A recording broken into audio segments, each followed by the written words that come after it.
오늘 말씀은 여호수아서 6장 1절부터 7절까지 말씀을 보도록 하겠습니다.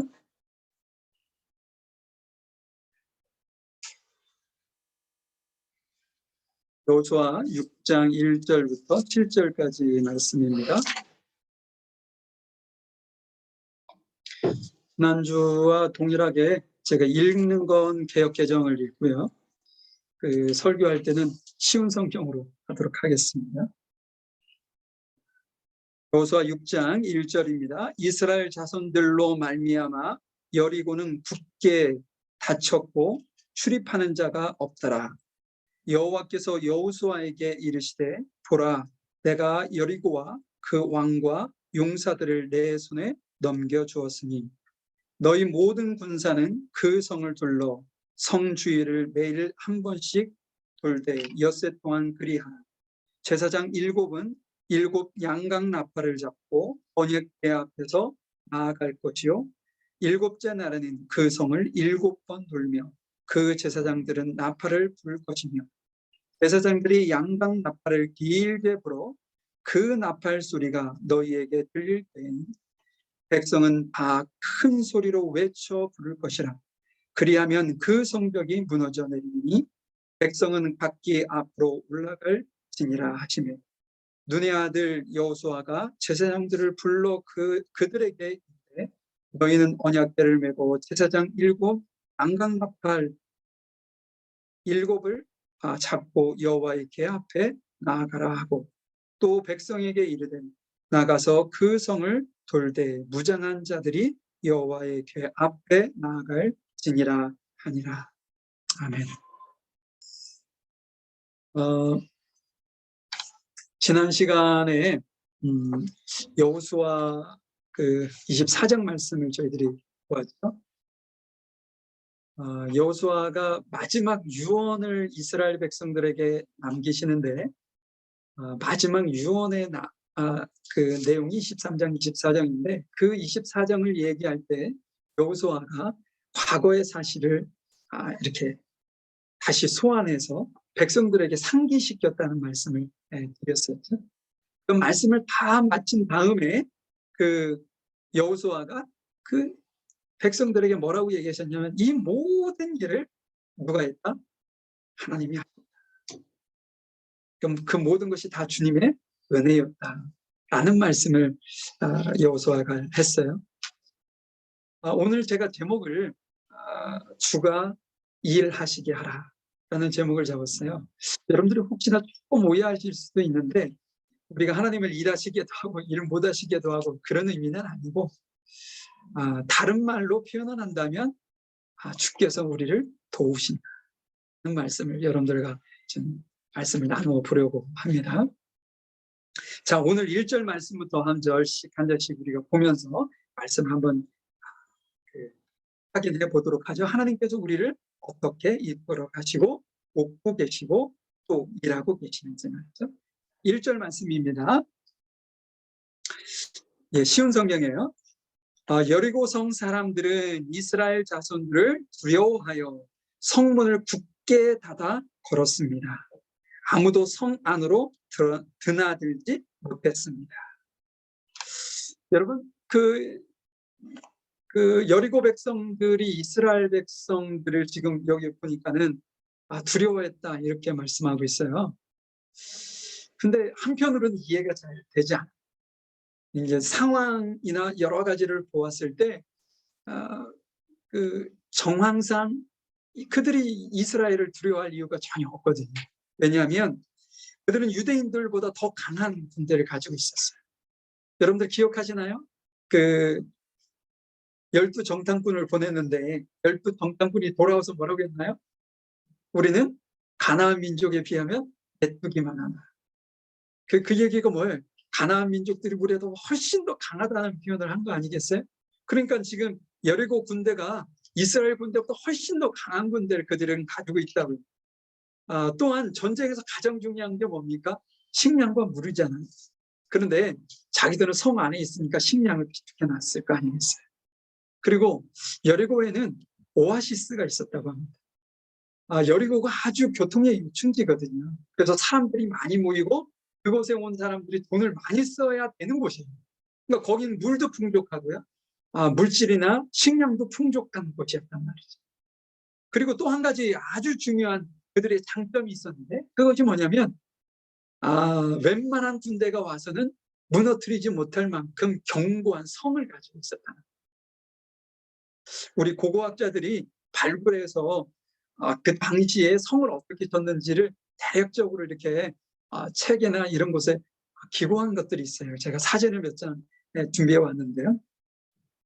여기 보이시는 이것이 이제 고고학자들이 발굴했었을 때 여리고 성이 이런 모양으로 되어 있더라 라는 것을 이제 발견된 거죠. 근데 여러분들 보세요. 그림에 보면 마치 바깥에 성이 한 칸 이렇게 있고 그 안에 다시 성이 둘러 있는 것을 확인하실 수 있죠. 그들은 성을 두 개를 쌓았어요.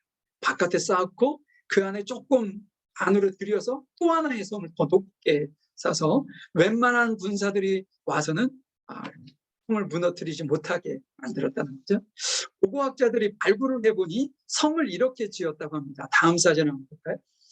다음 사진을 보니까 성을 이런 식으로 쌓았대요.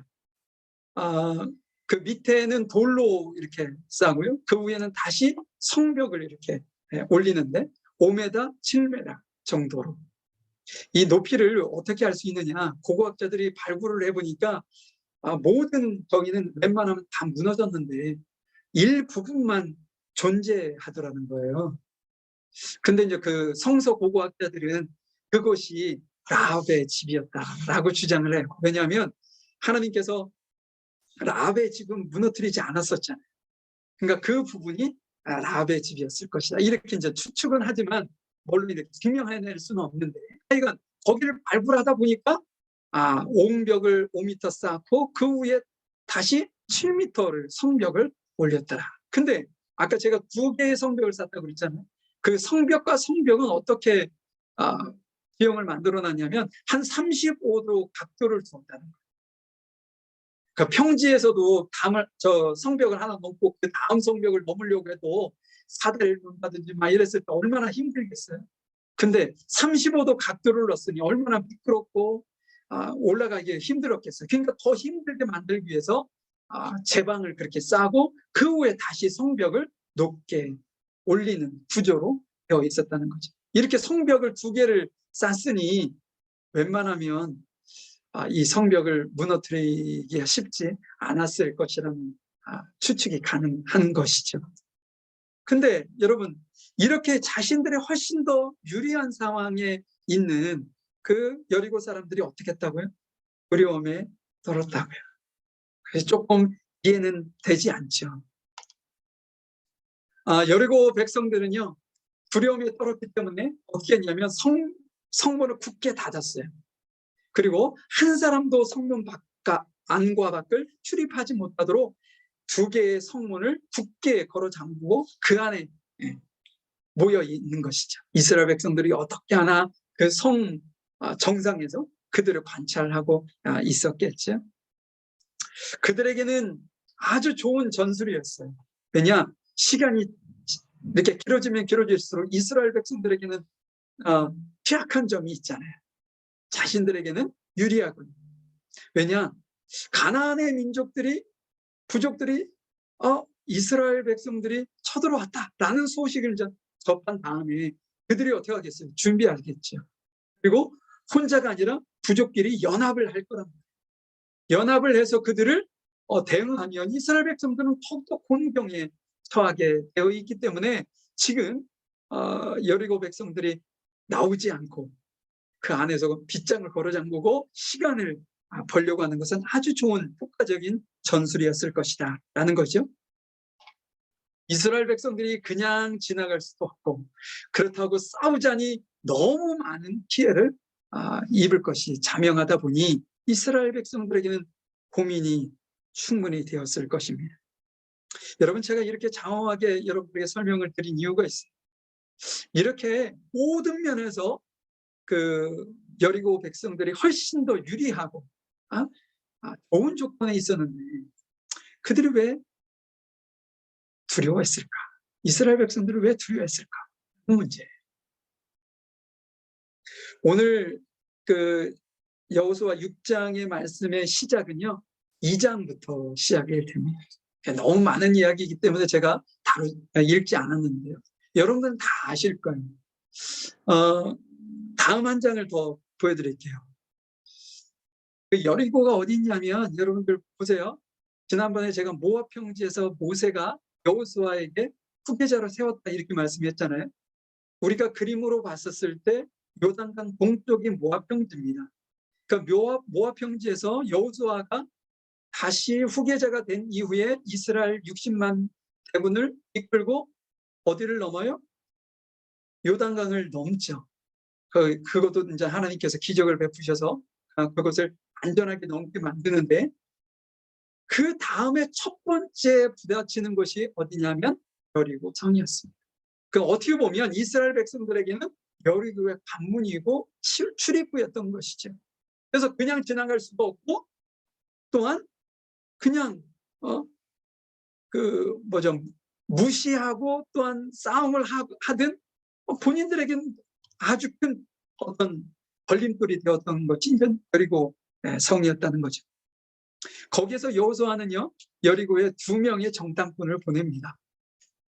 여리고가 어떤 성이고 어떻게 견고한지, 또한 그곳에는 인구가 어느 정도 되는지, 군인들은 얼마나 될 것 같은지, 그런 것을 대략적으로 정탐하기 위해서 2명의 정탐꾼을 보내는데, 그곳에서 누구를 만나나요?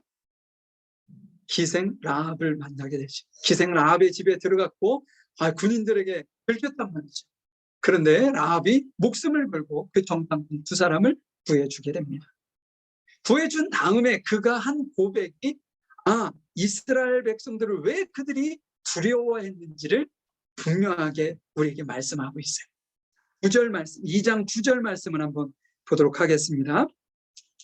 여호수아 2장 9절부터 11절까지 제가 말씀을 볼 텐데요. 여기 보니까 나는 여호와께서 이 땅을 당신들의 백성에게 주셨다는 것을 압니다. 여기서 나는 기생 라합을 의미하는 거죠. 라합이 2 정탐꾼에게 하는 얘기예요. 그 다음에 뭐라고 얘기하시냐면, 우리는 당신들 때문에 매우 두려워하고 있고 이 땅에 사는 모든 사람들도 당신들을 무서워하고 있습니다. 그러면서 뭐라고 얘기했냐면 아주 중요한 얘기를 하세요. 10절. 우리가 무서워하는 이유를 설명하는데, 하나님께서 당신들을 도우셨기 때문입니다. 뭐라고요? 하나님께서 이스라엘 백성들을 도우시고 계신다는 것을 누가 알았어요? 그들이 알았기 때문에 그들이 두려웠던 거예요. 어떻게 도우셨느냐? 우리는 당신들이 이집트에서 나올 때 그 10가지 재앙을 얘기하는 것 같아요. 여호와께서 홍해의 물을 마르게 하신, 홍해를 가르고 그것을 지나가게 하고 애굽 군대를 거기서 수장시켰던 그 사건을 얘기하는 것 같아요. 알고 있습니다. 또 당신들이 유단강 동쪽에 살고 있던 아모리 사람들의 2왕 시온과 옥을 물리쳤다는 사실도 우리는 들어 알고 있습니다. 11절. 이 모든 이야기를 들었을 때 우리는 너무나도 무서웠습니다. 지금 이 성 사람들은 당신들과 싸우는 것을 두려워하고 있습니다. 그것은 당신들의 하나님 여호와께서 위로는 하늘과 아래로는 땅을 다스리는 분이심을 알고 있기 때문입니다. 여러분, 여리고 성에 있는 사람들이 이스라엘 백성들보다 훨씬 더 강해요. 그냥 봤을 때는. 그리고 모든 면에서 유리한 조건들을 다 가지고 있어요. 그런데 그들을 두려워했다. 그것이 이스라엘 백성들이 강해서 그런 것도 아니고, 이스라엘 백성들의 수가 많았기 때문에 그런 것도 아니고, 이스라엘 백성들이 최신형의 어떤 무기를 가지고 있었기 때문에 그런 것도 아니라는 거예요. 그들이 두려워했던 이유는 뭐냐? 땅과 하늘의 하나님께서 그들을 도우시고 계신다는 것을 그들이 알았다. 그 하나님은 능력이 많으셔서 이스라엘 백성들을 도울 때마다 놀라운 기적들이 나타난다는 사실을 그들이 믿었기 때문입니다. 여러 곳 사람들이 이스라엘 백성들을 두려워했었다라고 말씀을 하고 있다는 거죠.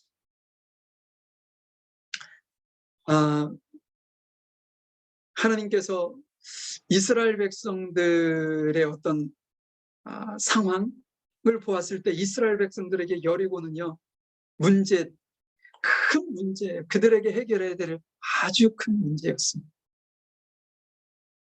근데 이스라엘 민족 앞에서는 그것이 문제였는데, 문제의 대상이 되는 여리고 사람들은 어떻게 생각했냐면 도리어 이스라엘 백성들이 두려웠어요. 왜냐? 저 사람들은 문제가 있을지라도 그 문제를 해결하실 수 있는 능력 많으신 하나님이 저들을 돕고 계신다는 사실을 그들은 이방인이었지만 알았고 이방인이었지만 믿고 있었기 때문이라는 거죠. 당시 이스라엘 백성들은 여리고의 사람들과 하나님께서 자신들을 돕고 계신다는 사실에 대해 어느 정도의 믿음을 갖고 있는지는 잘 모르겠습니다. 그러나 중요한 것은 이방인 여리고 백성들조차도 하나님께서 이스라엘을 돕고 계신다는 것에 두려워하고 있다.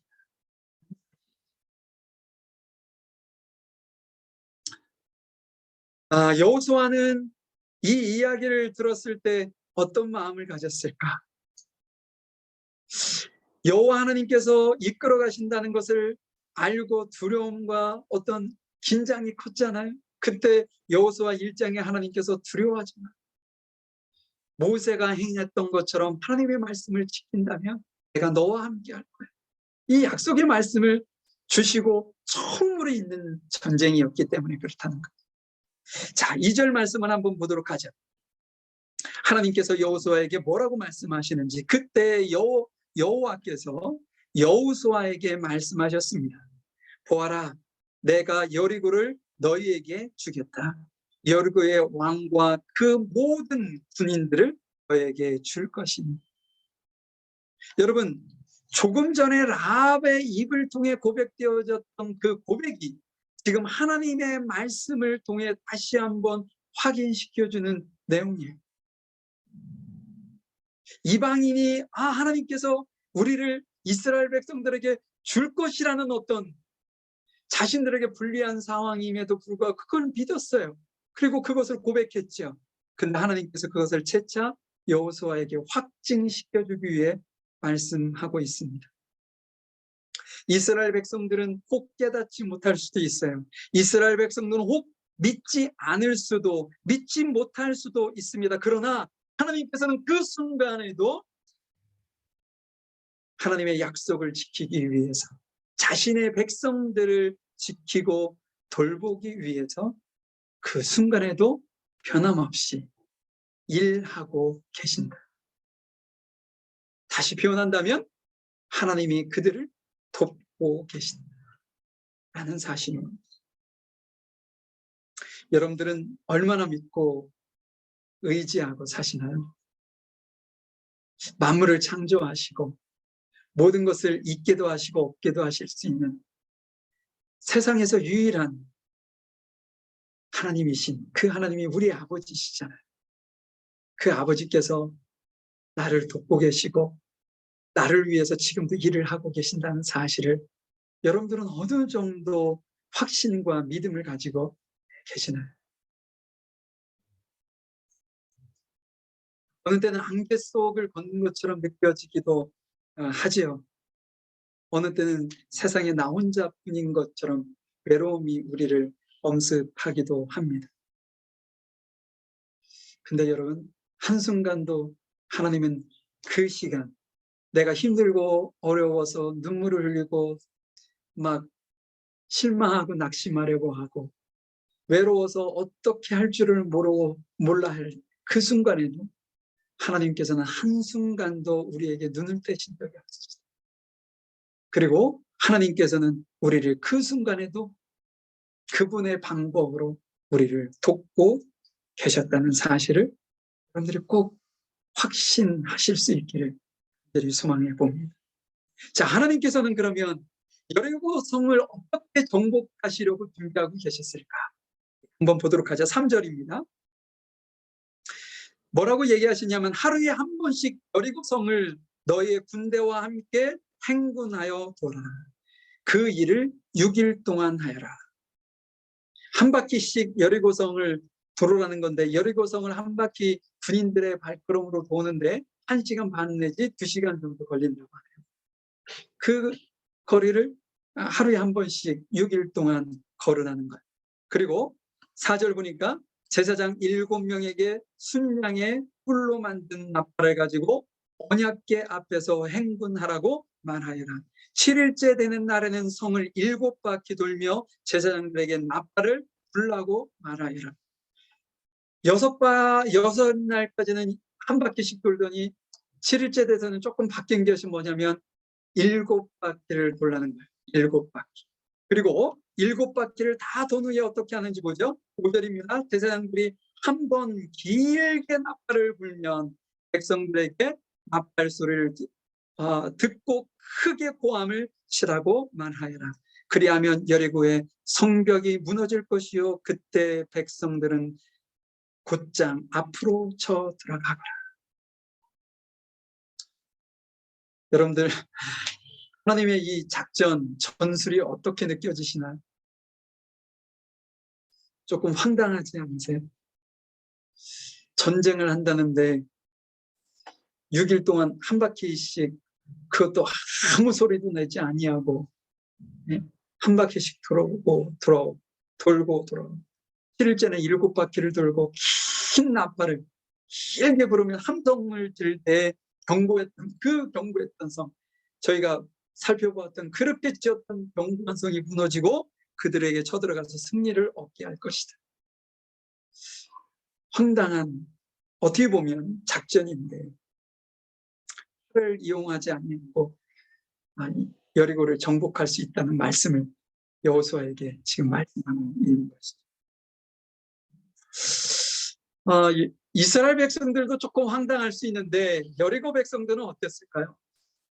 여리고 백성들은 이스라엘 백성들이 언제 쳐들어올지 잔뜩 긴장하고 있었단 말이에요. 그러니까 앞에 말씀처럼 그들이 이스라엘 백성들을 두려워했다면 하나님께서 우리를 어떤 방법으로 무너뜨리실까라는 그런 어떤 긴장감이 강하지 않겠어요? 그 두려움에 떨면서 긴장하고 있었을 텐데 어느 날 아침에 이스라엘 백성들이 군인과 또한 뭐 이상한 것을 이렇게 제사장들을 메고 한 바퀴 돌더니 바로 그냥 다시 자기 진으로 들어가는 거예요.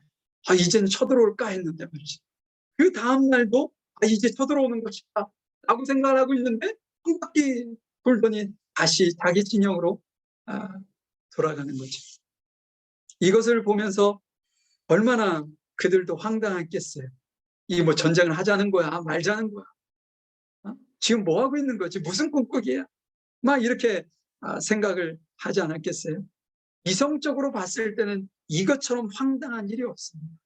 전쟁에 나간 사람이 칼을 빼고 말이죠. 활을 쏜다든지 활이 없으면 돌이라도 던져서 상대방에게 공격을 퍼부어야 전쟁에서 이기는 것이지.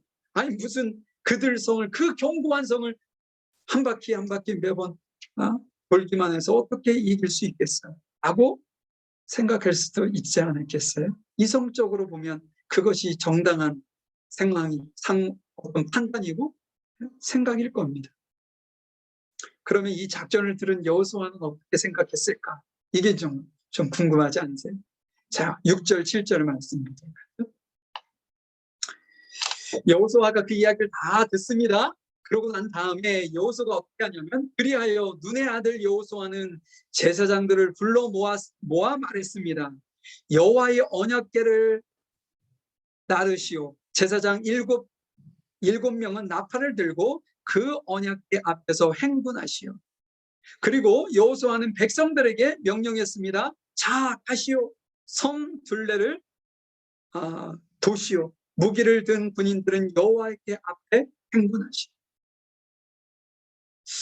여호수아가 하나님 앞에 그 명령을 이렇게 전달받고 난 다음에 잠시도 지체하지 아니하시고 제사장들을 불렀어요. 백성들을 불러 모았어요. 그리고 제사장들이 할 역할을 알려주고 백성들이 할 역할을 당부합니다. 이건 무엇을 의미하나요? 만약에 여호수아가 하나님께서 말씀하신 그것에 대해 의문을 가지고 있고 혹은 불신을 가지고 있다면 이렇게 하지 않았을 거예요. 근데 여호수아가 하나님께서 하신 말씀이 믿어진 거죠. 아, 하나님께서 우리를 위해 지금 이 방법으로 일하시는구나 라는 것에 대한 믿음이 있었기 때문에 제사장과 백성들을 불러 모으고 확신에 타서 그들에게 명령하고 당부하고 지금 곧 나가, 이런 표현을 쓸 수 있는 것이죠. 어떻게 되었을까요? 그 결과는 20절에 나오는데요. 20절의 말씀에 이렇게 얘기합니다. 제사장들이 나팔을 불고 백성들은 고함을 질렀습니다. 7일째가 다 되고 7바퀴 다 불고 제사장들이 길게 나팔을 불자 그 소리를 들은 백성들이 크게 고함을 질렀다는 거예요. 백성이 나팔 소리를 듣고 고함을 치자 성벽이 무너졌습니다. 그러자 모든 사람이 성 안으로 곧장 쳐들어갔습니다. 이렇게 하여 이스라엘 사람들은 여리고를 차지했습니다. 하나님께서 이스라엘 백성들에게 당부한 것은 딱 한 가지였어요. 뭐냐? 침묵해라. 첫째 날도 침묵하고자, 둘째 날도 침묵하고자, 마지막 7째 날 7바퀴를 돌 때도 불평하지 말고 불만을 내놓지 말고 잡담하지 말고 오직 침묵하고 주의 명령만을 생각하고 하나님께서 어떻게 일하실 것인지에 대한 기대감으로 그 명령을 준행하라. 딱 한 가지 그것만 당부한 거예요. 입을 닫아라. 이스라엘 백성들이 침묵하며 하나님의 말씀에 순종했을 때 믿기 어려운 일이 벌어진 것이죠. 성벽이 무너졌어요. 어떻게 무너졌는지는 모르겠어요. 어떤 방법으로 하나님께서 그것을 무너뜨렸는지는 잘 모르겠어요. 그러나 무너졌습니다.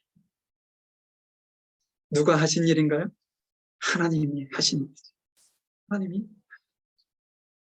이스라엘 백성들에게는 지금 여리고성이 무너진 것보다 더 큰 일을 경험하고 왔어요. 지금 어떻게 홍해가 갈라질 수 있겠어요? 바다가 갈라지고 그것을 어떻게 육지처럼 지나갈 수 있었겠어요? 바로 전 요단강도 갈르셔서 육지처럼 건너왔던 자신들이었잖아요. 하나님께서 어떤 방법으로 하셨는지는 우리는 알 수 없습니다. 이성적으로는 이해되지 않아요. 기적이 벌어진 거죠. 그러나 그 일을 하신 이가 누구냐? 하나님이셨다 라는 사실은 변하지 않는다는 거죠. 이스라엘 백성들은 무기 하나 사용하지 아니하고 그 견고한 여리고성을 무너뜨리고 승리했습니다. 하나님이 일하실 수 있도록 하신 원동력은 무엇이었느냐? 말씀에 순종했다는 거죠. 이스라엘 백성들이 한 것은 아무것도 없었습니다. 돌 하나 던지지 않고 칼 하나 빼지 않았어요. 오직 하나님께서 말씀하신 대로 순종했을 뿐이에요. 한 바퀴 돌으라면 한 바퀴 돌고 7바퀴 돌으라면 7바퀴 돌고 함성을 지르라면 함성을 지르고 서라 하면 쓴 것뿐인데 하나님께서 일하셔서 우리의 인간의 머리로는 이해되지 않는 놀라운 기적을 이스라엘 백성들 앞에서 이루셨다는 사실이죠. 근데 우리가 살아갈 때 우리는 뭐가 먼저 앞서요? 내가 먼저 앞서잖아요. 내가 행동하기 전에 먼저 입을 벌려야 돼요. 먼저 이야기를 해야 돼요. 그런데 지금 우리에게 하시는 하나님의 말씀은 뭐냐? 내가 아니라는 거예요. 내가 먼저가 아니에요. 나는 그냥 하나님의 말씀에 순종하면 누가 먼저? 하나님이 먼저 가시도록 하라는 거죠. 하나님께서 우리가 순종할 때 우리를 진지하게 배우시는 분이죠. 그래서 오늘 어디 보면 제목이 주가 도우시게 하라 하는 표현도 좋은 표현이기도 하지만 우리를 도우시는 하나님이라는 것이 어떻게 보면 성경에서 더 우리에게 강하게 말씀하고 있는 말씀이죠. 여러분의 삶을 한번 보세요. 우리에게도 여리고와 같은 이렇게 시급하게 해결해야 되거나 우리 앞을 가로막고 있고 그걸 지나칠 수도 없고 그것과 맞닥뜨려 싸우자니 너무 암담한 그런 상황이 여러분들 앞에 놓여 있지 않나요? 어느 때는 자녀 문제로, 어느 때는 부모 문제로, 아니면 어느 때는 부부 문제로, 어느 때는 물질 문제로, 어느 때는 어떤 직장 문제로, 어느 때는 학업 문제로, 어느 때는 비즈니스 문제로, 어느 때는 신앙의 문제로 우리는 늘 어려움을 겪고 있습니다. 오늘 이 문제가 해결되니까 나에게는 문제가 없을 것처럼 느껴지지만 이 문제가 해결되면 다른 문제가 따로 이 문제가 해결되면 끝났겠거니 하면 또 다른 문제가 우리에게 또한 찾아옵니다. 여러분, 우리에게는요 늘 문제는 바뀌어요. 우리가 해결해야 되고 우리가 당면한 문제들은 늘 바뀝니다. 그러나 여러분, 답은 늘 하나입니다. 그거 아시나요?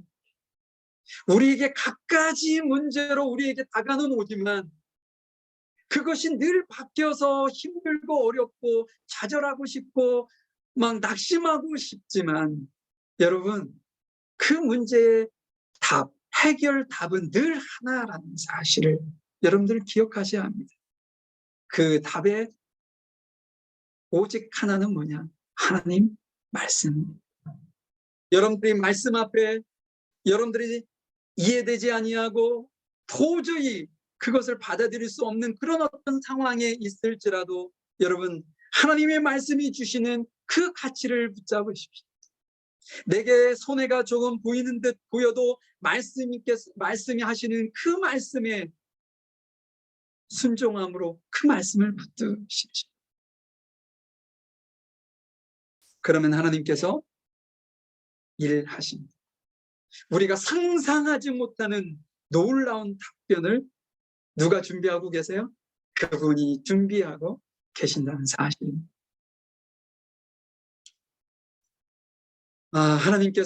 하나님께 도움받는 길 뭐라고요?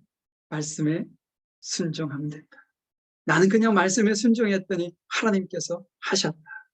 여러분들의 삶 속에 날마다 이런 고백들이 날마다 풍성히 넘치실 수 있기를 간절히 주님의 이름으로 축복하고 축원합니다. 우리 잠시 기도하겠습니다. 사랑과 은혜가 풍성하신 아버지 하나님, 감사합니다. 저희들 앞에는 저희들 힘으로는 해결할 수 없는 너무나도 많은 문제들이 산적히 우리를 기다리고 있고 우리를 애워싸고 있고 우리를 힘들게 하고 있고 우리를 낙심하게 만들고 있고 우리를 정말 주저앉아 불평하며 모든 것을 포기하게 만들 때가 참 많이 있습니다. 그러한 삶을 지금 이 순간도 우리가 정말 힘겹게 살아가고 있는지도 모르겠습니다. 하나님, 저희들을 도우시는 그분을 이 시간에 의지합니다. 저희들이 부족하고 연약하지만 부족하고 연약한 것을 보시는 그분이 아니라 있는 모습 그대로의 자리에서 자신만을 의지하고 자신의 말씀에 순종하기를, 자신이 말씀하신 그 가치를 따라 살아가기를 원하시는 주님의 부르심을 이 시간 저희들이 듣습니다. 저희들이 그 말씀에 응답하고 기꺼이 주의 말씀 앞에 주님이 저희들에게 말씀하신 그 가치를 붙들고 저희들이 승리하기를 원합니다. 하나님, 저희들을 도와주십시오. 저희들이 더 이상 낙심하거나 좌절하거나 쓰러지지 아니하도록 주님 저희들을 도와주십시오. 또한 저희들의 삶 속에서 주님께서 일해 주십시오. 그러므로 인해 많은 이들이 그것이 하나님을 알지 못하고 하나님을 믿지 못하는 존재들일지라도 저희들의 삶을 통해 하나님께서 우리의 삶을 돕고 계신다는 사실을 그들이 깨닫고 알게 주님 도와주셔서 그들이 하나님을 두려워하고 하나님께 돌아오는 기적과 같은 일들이 저희들의 삶 속에서 일어날 수 있도록 도와주시고 이끌어 주시기를 간절히 소망합니다. 그런 말미암아 더욱더 하나님 앞에 온전하게 영광 돌리는 저희들의 삶이 되기를 간절히 소망드리며 사랑 많으신 예수님의 이름으로 기도하였습니다.